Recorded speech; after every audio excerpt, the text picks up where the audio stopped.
Quando Deus te livrou da morte, não foi simplesmente para te fazer presidente do Brasil. Deus te livrou da morte porque o Senhor ainda não estava pronto para a eternidade. E vou te mostrar por que o Senhor não estava pronto. A Bíblia diz que Deus criou o homem perfeito, à sua imagem e à sua semelhança.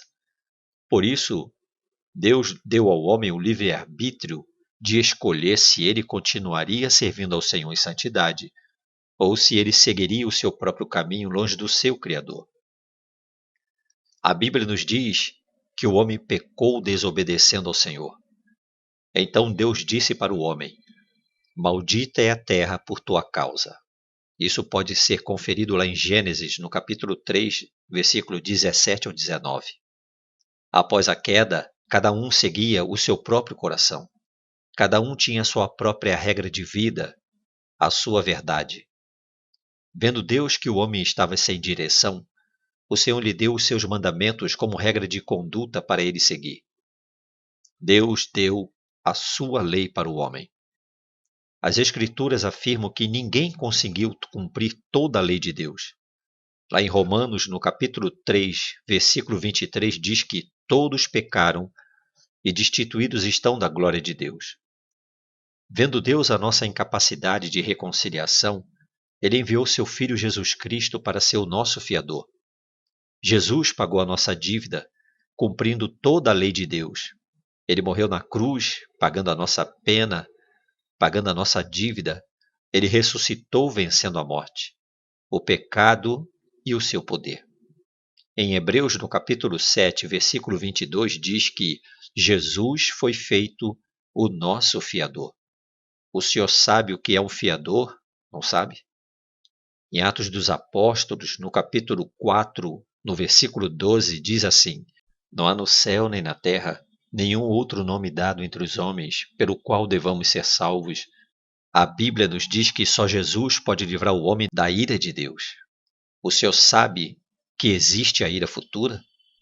Em 1 Tessalonicenses, no capítulo 1, versículo 10, diz que Jesus Cristo é o único que nos livra da ira futura. Lá em Mateus, no capítulo 3, versículo 7, diz assim: quem vos ensinou a fugir da ira futura? Em Hebreus, no capítulo 9, versículo 27, diz que ao homem está ordenado a morrer uma só vez, vindo depois disso o juízo. A única maneira de escaparmos dessa condenação é atentarmos para aquilo que Deus nos oferece. Deixe-me fazer uma pergunta. Se o Senhor chegasse à porta do céu e Deus lhe perguntasse: por que eu deveria deixá-lo entrar? O que o Senhor responderia? Nossas obras, Senhor Bolsonaro, por melhores que sejam, não poderão garantir nossa entrada no céu, pois Deus é perfeito. Só Jesus fez a obra perfeita. Para quem o Senhor acha que Deus vai atentar? Para as nossas obras imperfeitas ou para a obra perfeita do seu Filho Jesus Cristo? Em Efésios capítulo 2, versículo 9, diz que não somos salvos pelas obras, por melhores que elas sejam. Em Hebreus, no capítulo 2, versículo 3, diz assim: como escaparemos nós se não atentarmos para uma tão grande salvação? O preço que Jesus pagou na cruz foi alto demais para que Deus ignorasse esse sofrimento e atentasse para as nossas obras imperfeitas como regra para a nossa salvação.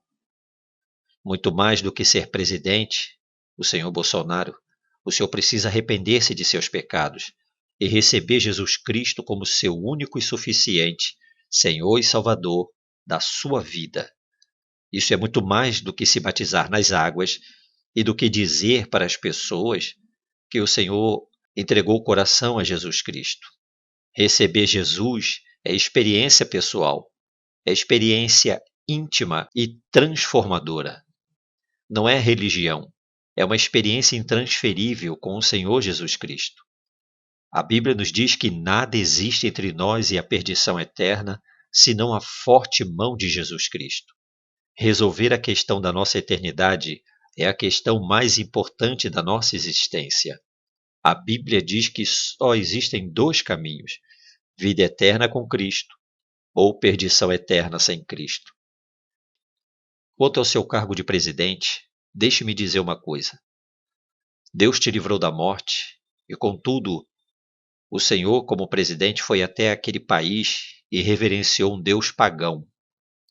Leia os livros de 1ª e 2ª Crônicas e verá como Deus tratava com os reis que reverenciavam deuses pagãos. Até o momento, senhor presidente, o senhor só ouviu profecias bajuladoras de engano. Essas profecias enganosas só te levarão à queda fatal. Deus retirou a sua mão do seu governo desde o dia em que o senhor reverenciou aquele ídolo. Leia 1ª e 2ª Crônicas e veja o que fazer para reatar o favor do Senhor. Confira com as Escrituras o que eu estou te dizendo e esqueça as profetadas que o Senhor tem ouvido até hoje. A Bíblia tem a resposta para o seu governo. 1ª e 2ª Crônicas te darão as orientações seguras de como servir ao Senhor. Atenta, senhor presidente. Atenta, senhor Bolsonaro, para essas palavras. A tua eternidade é muito mais preciosa do que o seu governo. Mas o seu governo poderá tomar um rumo totalmente diferente, partindo da sua conversão genuína, da sua entrega real e genuína a Jesus Cristo. Aplique a palavra de Deus ao seu coração. Reate com Deus o seu relacionamento. E o Senhor verá a mão do Senhor sobre a sua vida, sobre a sua família e sobre o seu governo. Se deseja de todo o coração entregar sua vida a Jesus, faça essa oração. Senhor Deus, sei que sou pecador e que minhas obras, por melhores que sejam, não poderão garantir minha entrada no céu.